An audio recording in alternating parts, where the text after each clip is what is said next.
prazer estar de novo com vocês e hoje nós vamos falar uma área que foi a minha especialização no seminário e na vida em geral, que é a história da igreja.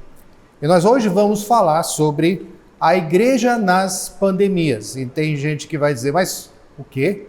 A igreja nas pandemias? E você achava que era a primeira vez? A igreja em toda a sua história sempre enfrentou crises e uma delas mais severas que ela enfrentou nos primeiros séculos não foi a perseguição, embora isso tenha sido importante, mas foi justamente uma série de pandemias. Mas voltando um pouco, nós podemos ver que não é uma coisa nova. Epidemias, pragas, doenças que arrasam sociedades, aldeias e comunidades, sempre tivemos.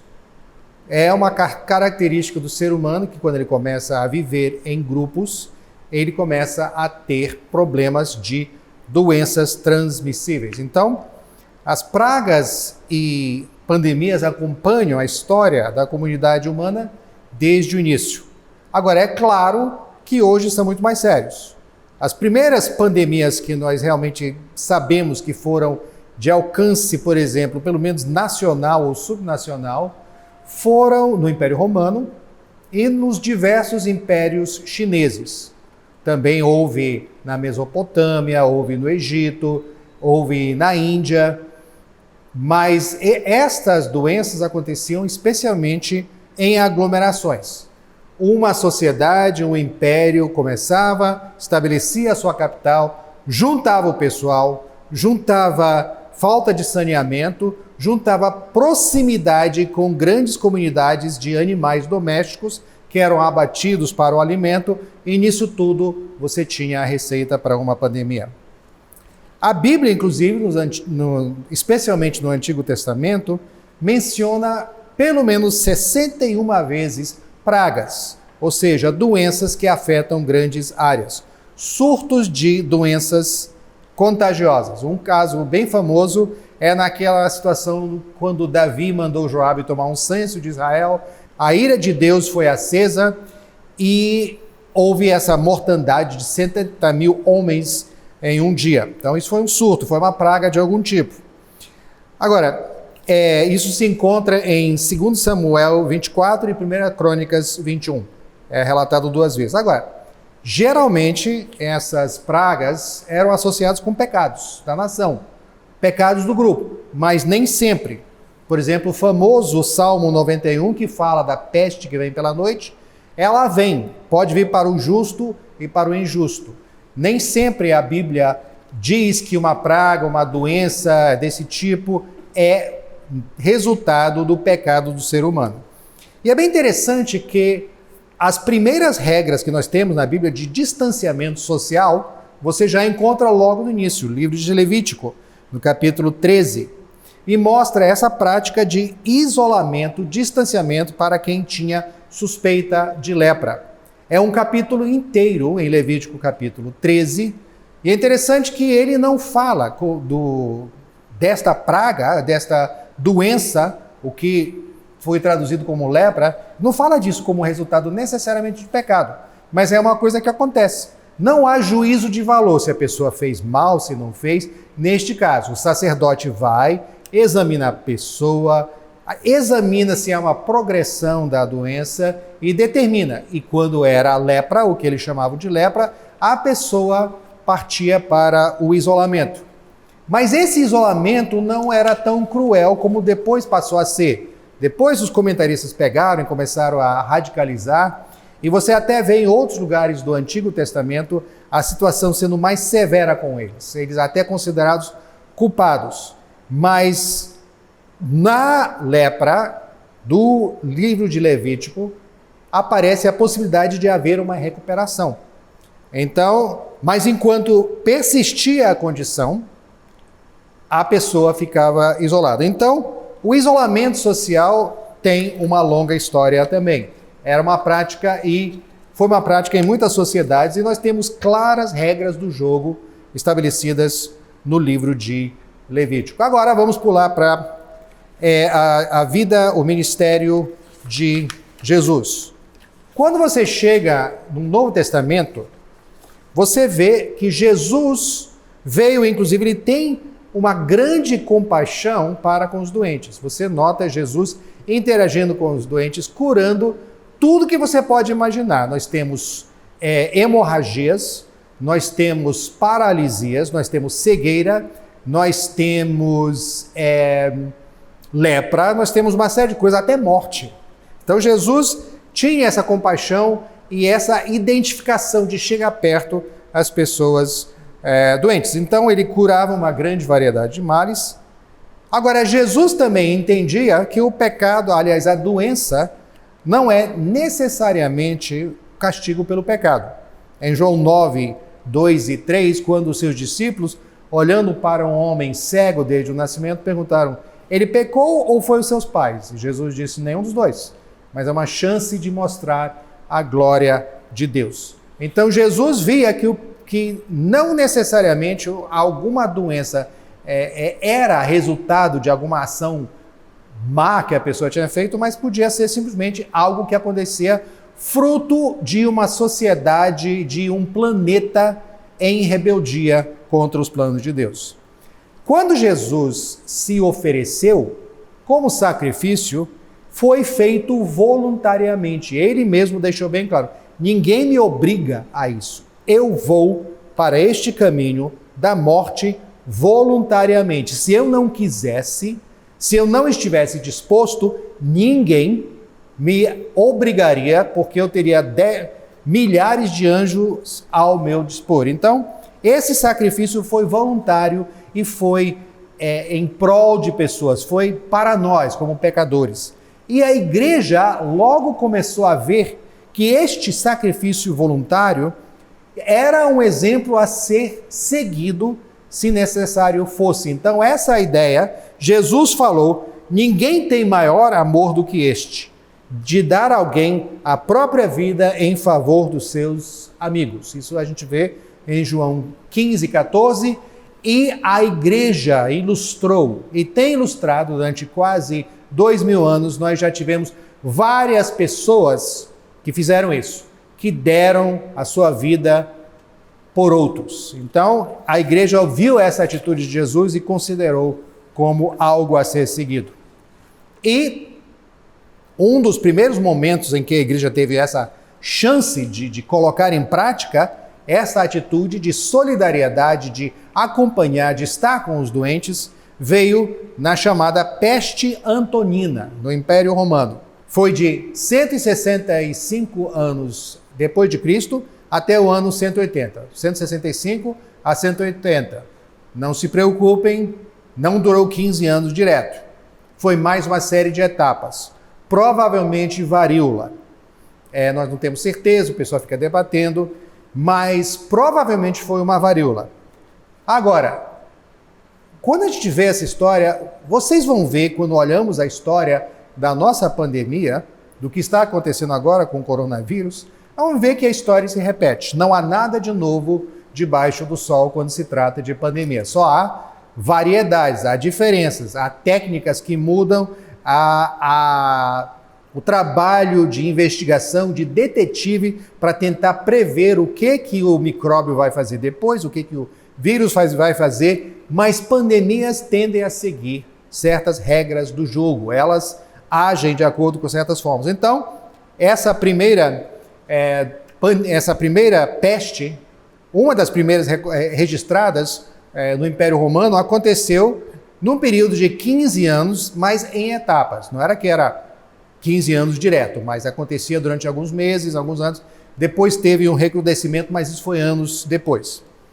Então, provavelmente foi varíola trazida a Roma por soldados voltando de campanhas na Mesopotâmia. Então, é um aviso aos que recebem navegantes. Quem vem de outros países pode estar trazendo algo na bagagem, além de presentes, pode estar trazendo a doença. Pode ter sido uma pandemia de origem chinesa, isso está debatido, mas talvez tenha vindo da China, que já tinha contatos comerciais com o Império de Roma. A gente não pode nem pensar nisso. Mas os romanos também estavam expandindo na direção, já estavam no Oriente Médio, então estavam nessa região. E ele chegou no auge, em Roma, na Península Itálica, a matar 2.000 pessoas por dia. Inclusive, pelo menos o imperador, Lúcio Vero, morreu desta varíola. E um total de mais de 5 milhões de mortos. O que aconteceu? A sociedade romana ficou paralisada em muitos aspectos. Muitos líderes e autoridades médicas fugiram para suas casas de campo. O maior médico da antiguidade, pelo menos no Império Romano, Galen, fugiu, passou a epidemia toda lá na sua casa de campo, confortavelmente isolado, com medo de gente chegar perto. As religiões tradicionais nada tinham a oferecer, porque para eles uma praga era um castigo de Deus e pronto. E às vezes por ofensas cerimoniais, porque você tinha desagradado um Deus por não oferecer o sacrifício certo, o momento certo. Não era nem às vezes por um pecado, era por alguma ofensa para um Deus caprichoso, um Deus que às vezes acordava de mau humor e resolvia castigar a gente por pragas, através de uma praga. Então, eles não tinham, a sociedade pagã não tinha resposta, não sabia como agir. A liderança ficou em grande parte inerte, os sacerdotes não sabiam o que fazer, foram tentando fazer basicamente simpatias inúteis e nada aconteceu. A resposta da igreja é que foi interessante. A igreja agiu unindo a sua teologia à sua ação.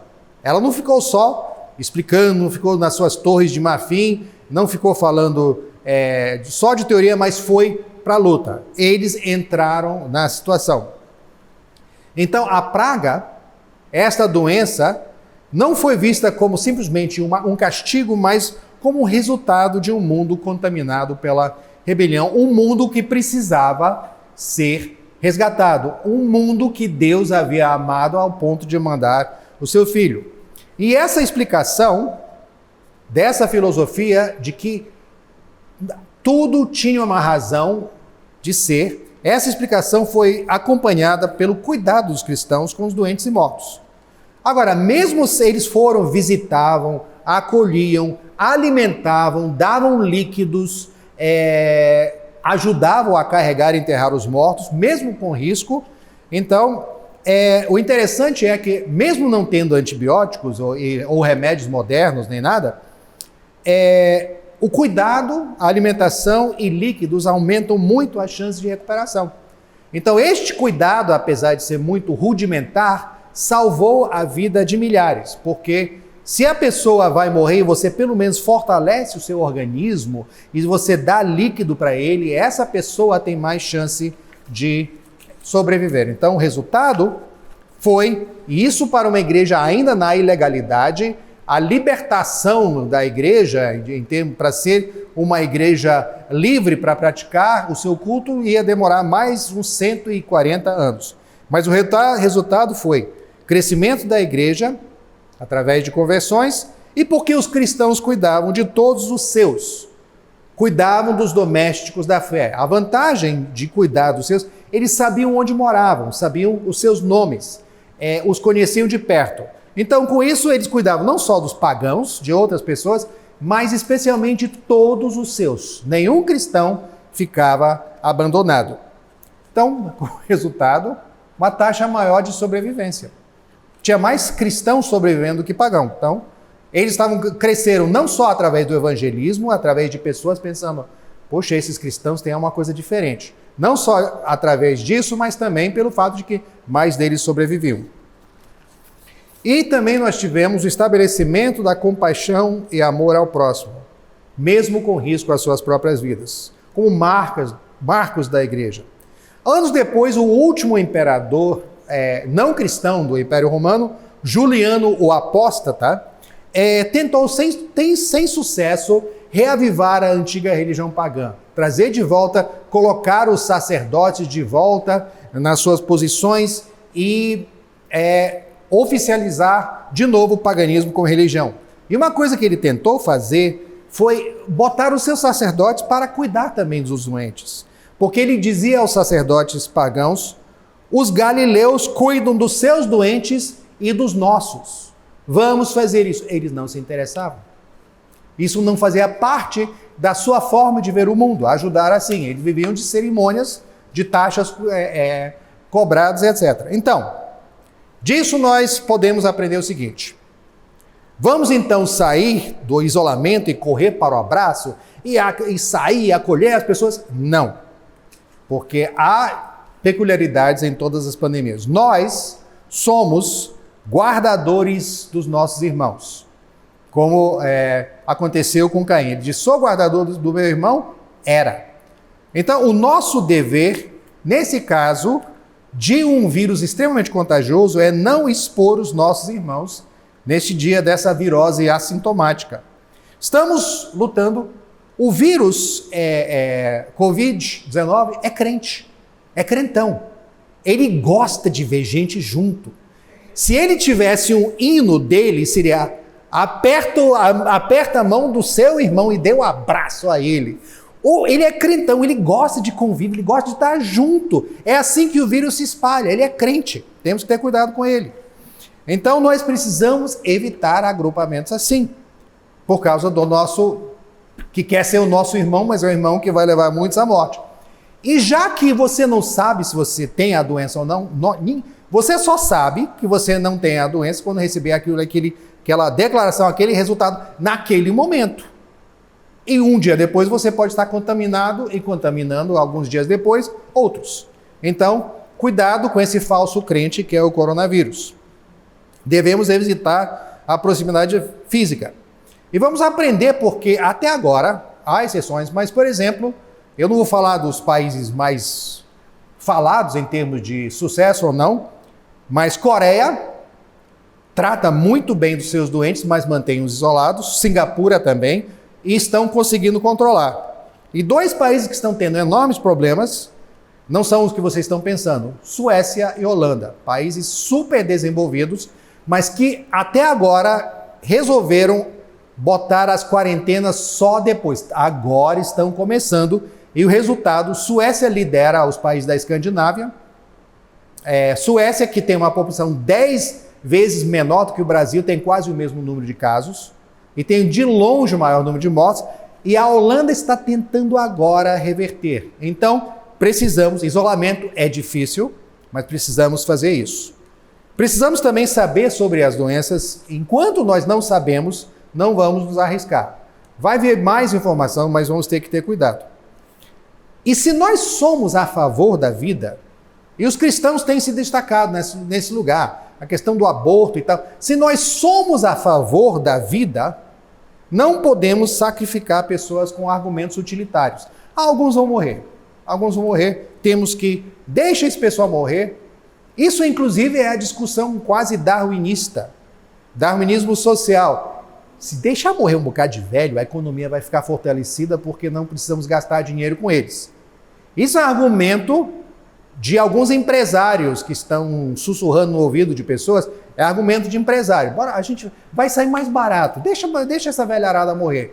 Isso não é a filosofia do Deus que enviou o seu Filho a viver entre nós. Agora, muita coisa pode mudar. Muita coisa pode mudar. Pode haver um momento em que vamos precisar sair do isolamento. Eu não vou dizer que vamos ficar para sempre. Pode ter um momento em que talvez precisemos partir para uma atitude mais agressiva. Mas temos que estar preparados para uma reviravolta, temos que enfrentar muitas decisões terríveis pela frente.